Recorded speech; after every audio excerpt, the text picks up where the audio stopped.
Man, Vanderbilt must get Eli Stowers in high gear if they want to achieve those playoff dreams.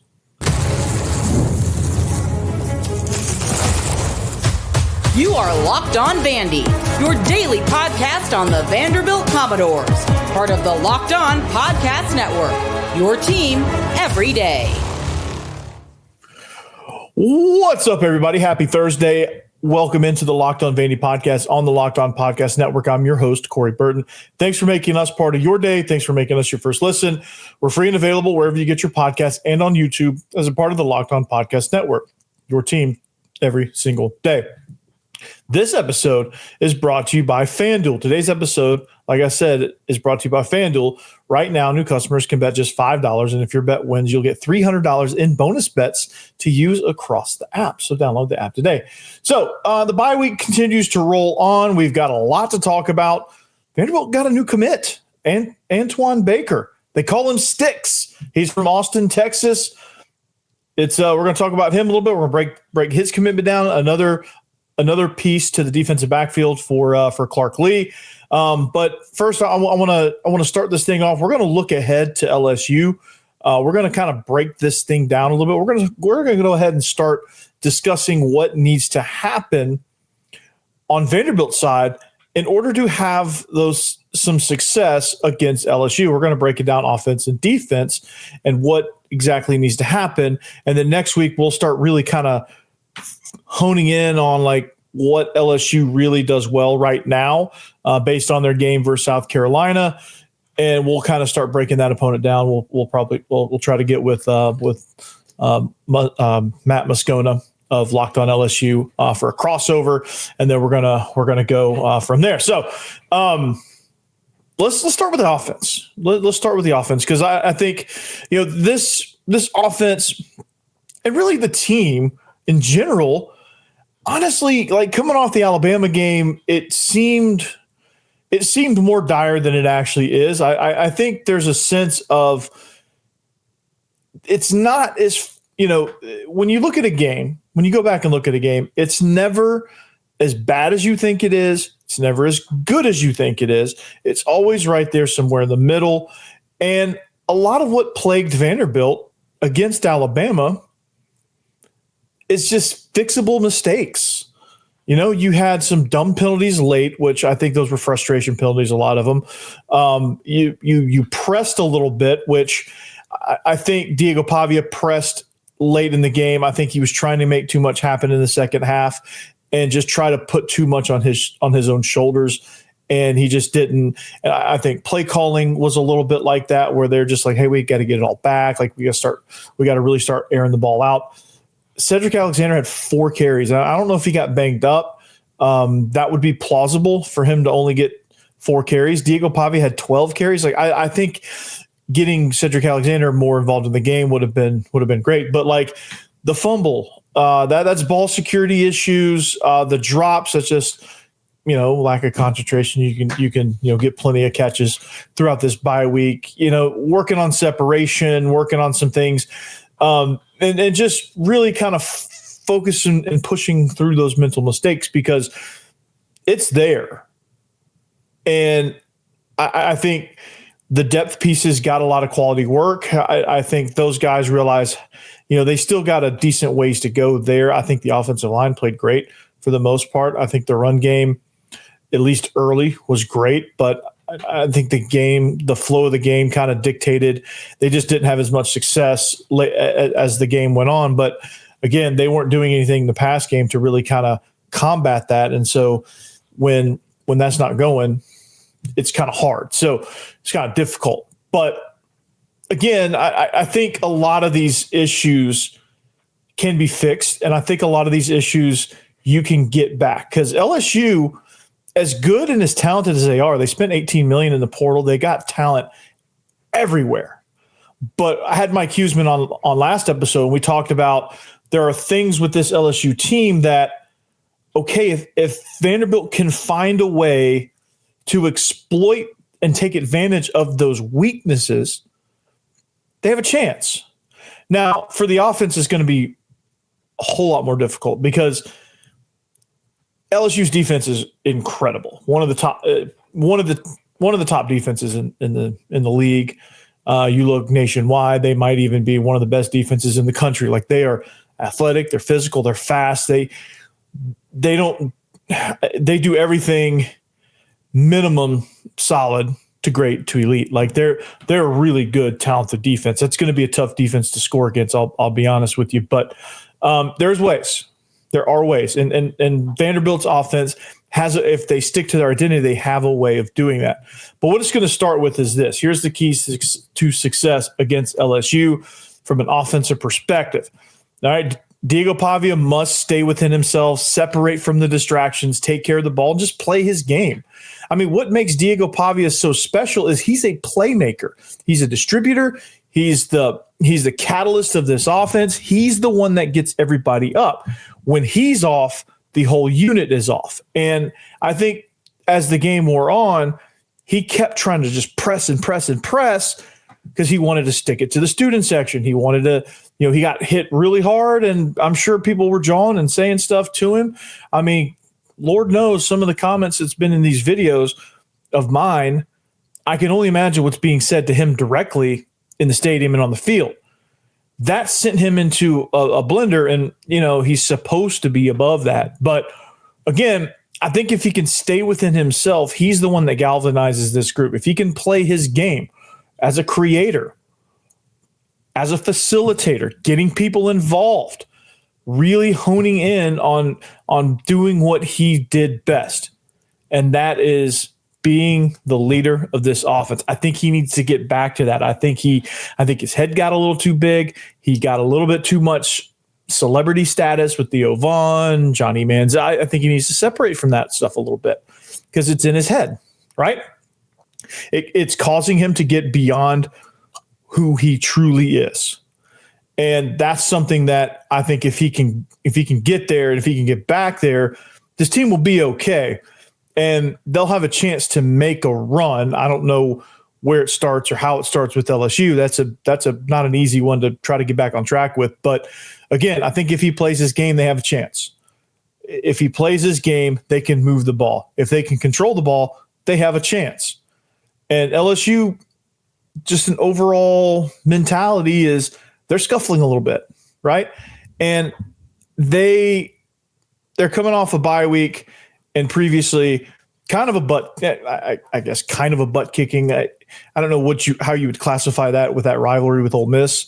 The score of that, but Ole Miss was kind of in control of that game, I think. So they're reeling just not reeling a lot, but like they're kind of struggling a little bit. They're kind of like trying to kind of get back on their feet too, right? They are going to be in the same scenario now against South Carolina that Vanderbilt's going to be when LSU comes to town, losing by, and then your first opponent. So that'll be interesting there. Also, the offense as a whole, stick to the game plan, be patient, control the ball, right? LSU's defense is as talented as it gets, fast, physical. They have to be creative to move the ball. And that's what this offense is predicated on. It's creativity. It's deception, it's movement, it's creating numbers advantages, it's moving people around to create those mismatches. It is a lot of eye candy, a lot of smoke and mirrors, a lot of whatever you want to call it, but it is designed to put defenders into a decision, into conflict, and it also forces defenders to communicate often and oftentimes rapidly. And so mistakes happen the more you can get a defense to try to communicate. That's what they did against South Carolina. That's what they did against Virginia Tech. Ultimately, it's what they did against Utah State and Georgia State, although they had more talent and they just kind of just out-talented them a little bit. But the basis and foundation of their offense is getting defenders to communicate and relying on them to communicate on the fly. And when you're dealing with 18 to 22-year-olds, yeah, they're getting monster NIL deals. Yes, they're getting paid significantly. But you're relying on them to communicate effectively, and that's not always the case. That's not always going to happen. And the more you can kind of force them into that, the more mistakes they're prone to making. Now, I'm not saying they're going to go out and make a ton of mistakes because they don't really make a ton of mistakes, but those mistakes are going to happen. Can Vanderbilt capitalize on that? Can they control the ball? Can they get first downs? Can they go back to nickel and diming? And can they be patient and sticking to the game plan? And last, man, use your weapons. Weapons must emerge. Eli Stowers, I said it at the top. Like this might be number one, honestly. Like this may be number one. Eli Stowers has to have a stellar game. He has to get back involved in this offense. And of course, funnel everything off the run game. Cedric Alexander cannot only have 4 carries. But Eli Stowers is going to be the key to this whole thing. I think he's a little banged up. He's a little, like his confidence is a little shaken, but he has to come and have a stellar game. He has to get healthy. He has to get right. And I think he has to have that 2025 breakout game, like the game where you're like, here's Eli Stowers. Here's what we talked about him being a first-round draft pick. Here he is, right there. Boom, yay. The Mackey Award winner. Bam. There he is, right? He has to have one of those kind of games. He has to have one of those magical games where you're like, oh, they have no answer, right? You have to force LSU to defend him because they can't if he's on his game. He's a matchup nightmare for any team. Like that's the person they're zeroing in on, right? So he has to be there. He has to make those catches. He has to find a way into the end zone. He has to find a way to affect the game more than he has to this point. And he hasn't had a great season. He's had some moments, but he has not had a great season. He disappeared against he had 3 catches for 22 yards, a long of 8 yards against Alabama. And if you look at his season stats, pulling those up right now. If you look at his season stats right now, he has 25 catches. He has 323 yards and 2 touchdowns. So 25 catches. So he's making his catches are okay. Last year he had 49 catches for 638 yards and 5 touchdowns. Now this is not an offense that's going to sling it around the yard. So having 600 something yards as a tight end in this offense is actually pretty good. But he's about halfway there. He's got to pick it up. I think if you look at his splits, it's just not, he had 22 yards against Alabama. I think his something similar against South Carolina. I don't know those exact stats. I'm not gonna go digging for those, but he's got to be there, and the weapons have got to emerge. You got to find something. Richie Hoskins had a really nice game. Junior Sherrill struggled to get separation against Alabama, but we know what he's capable of.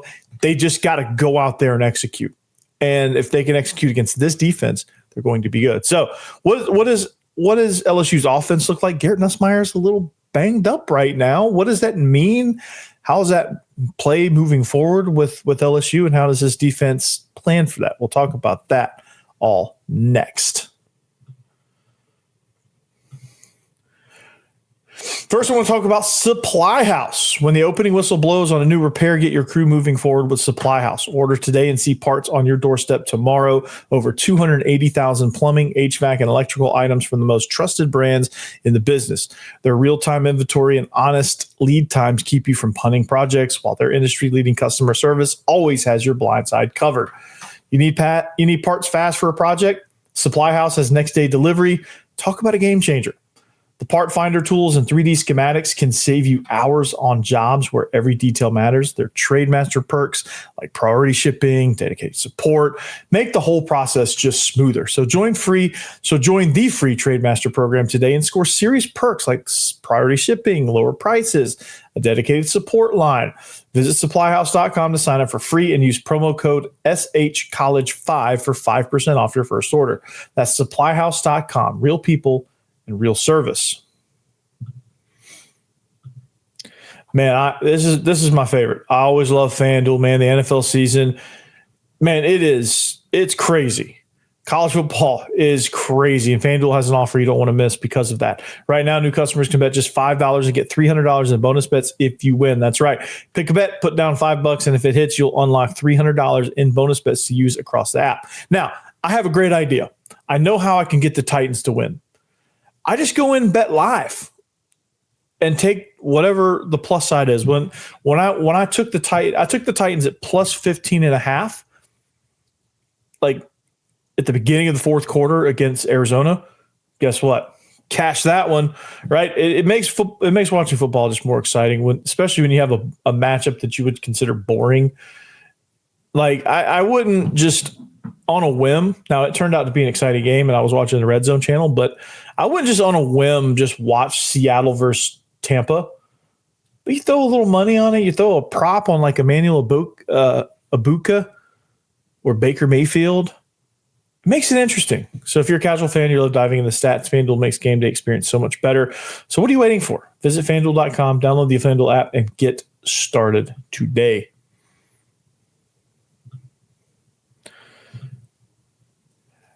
Thanks for making Locked On Vandy your first listen each and every day. We're free and available wherever you get your podcasts and on YouTube as a part of the Locked On Podcast Network, your team every day. Locked On SEC, place to go. Chris Gordy does a phenomenal job covering the entire conference, so you should really go check him out. Right now, we talked about the offense. What needs to happen with the offense against LSU? Eli Stowers is a huge piece to that. Like, he's got to have a monster game, right?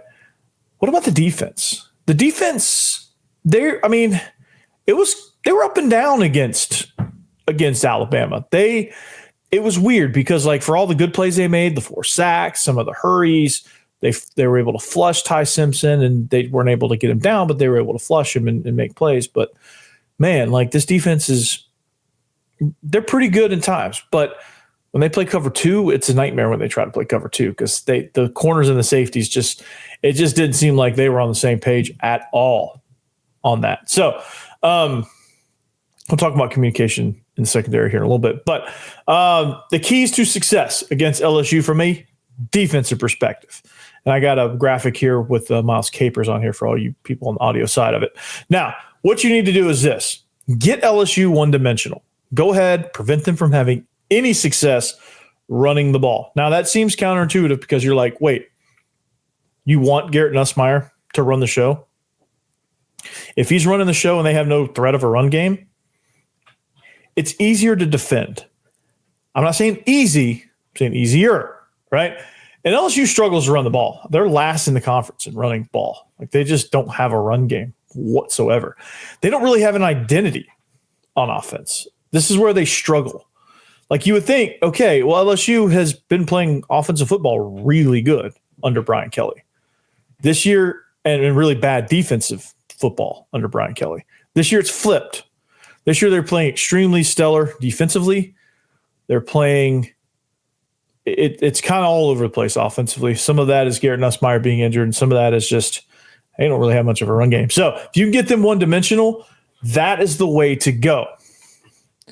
And against LSU, well, that's going to be important if you're going to have any success because you can kind of load up on the pass game. You can kind of load up on what they're going to do there, really try to attack Garrett Nussmeier. And you're going to see South Carolina. They're going to try to do that as well. I'm interested to see what they do against LSU in their matchup and see what's happening. Right now it says Vanderbilt still has a 61% chance of winning this game. That's pretty surreal, actually. So that's interesting. But the second thing is this. You need to see what Garrett Nussmeier is capable of. You got to force him to make plays under duress.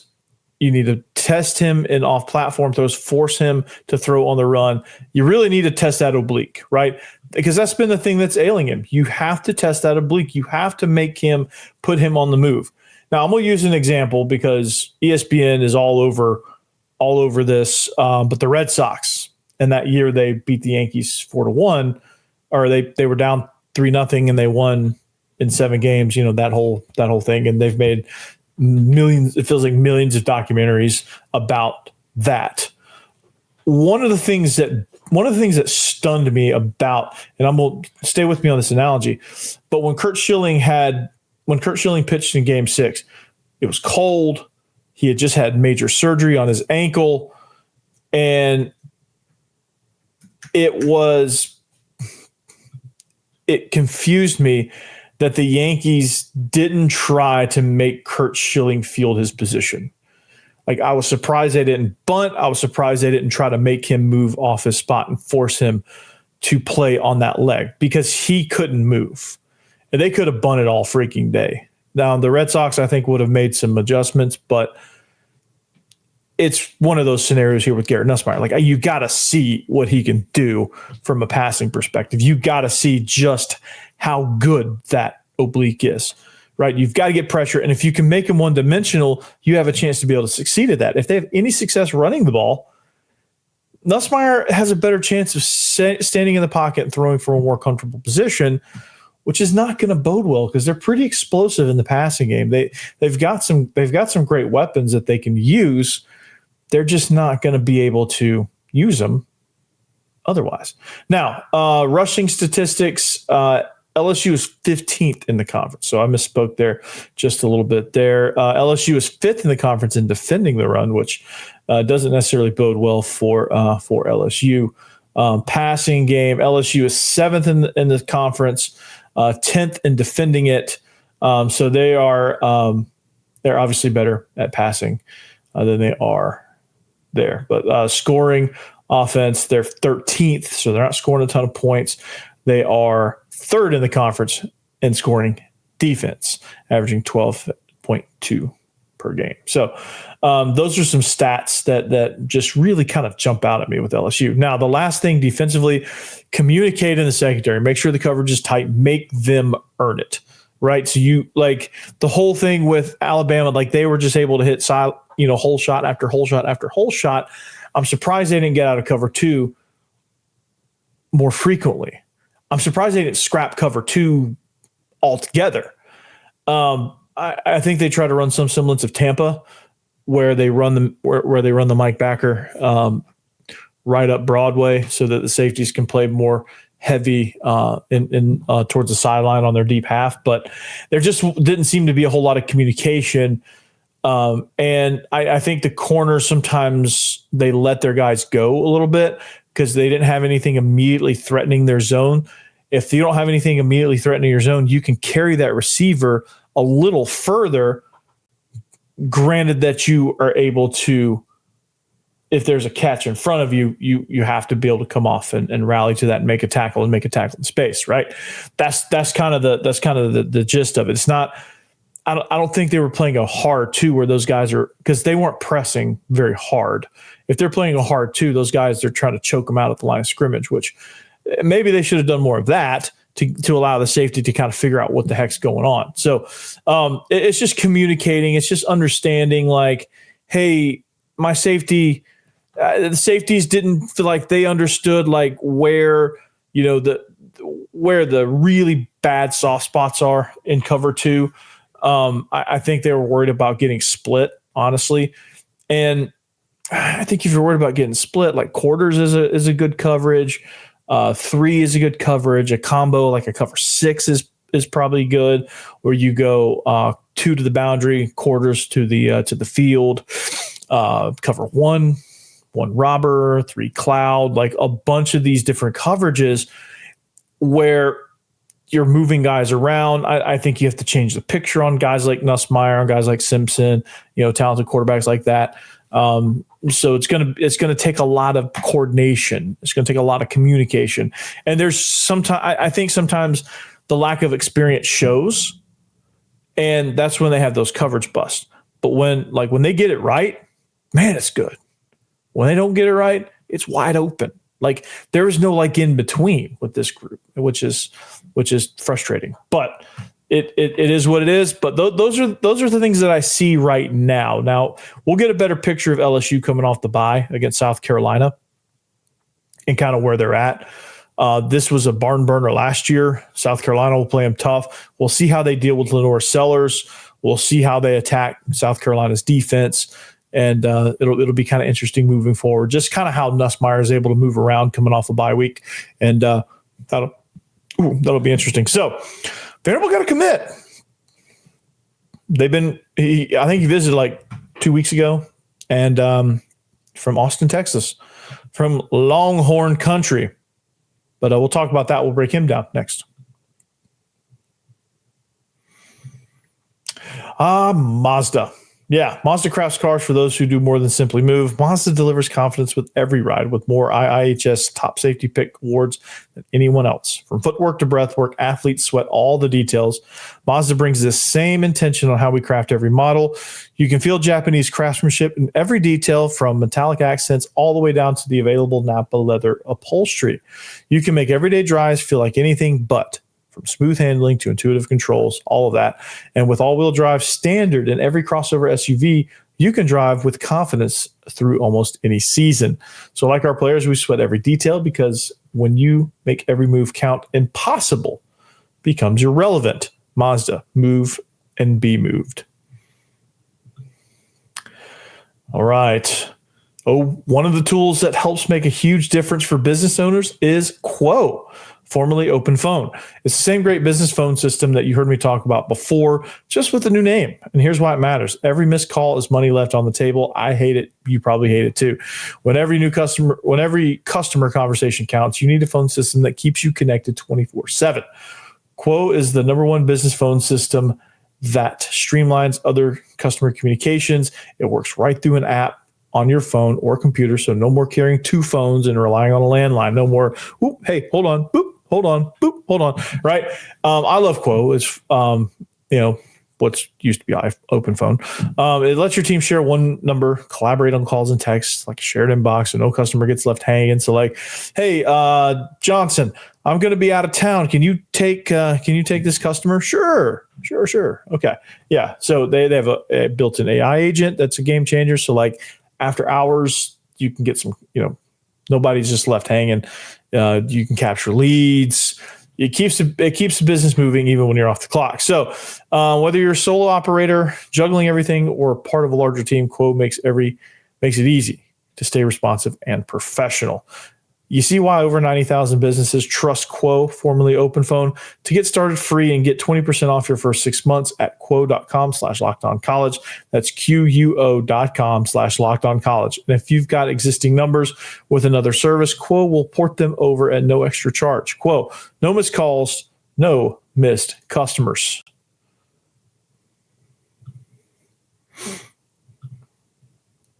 Thanks for making Locked On Vandy your first listen. Thank you for sticking around. We're wrapping up here.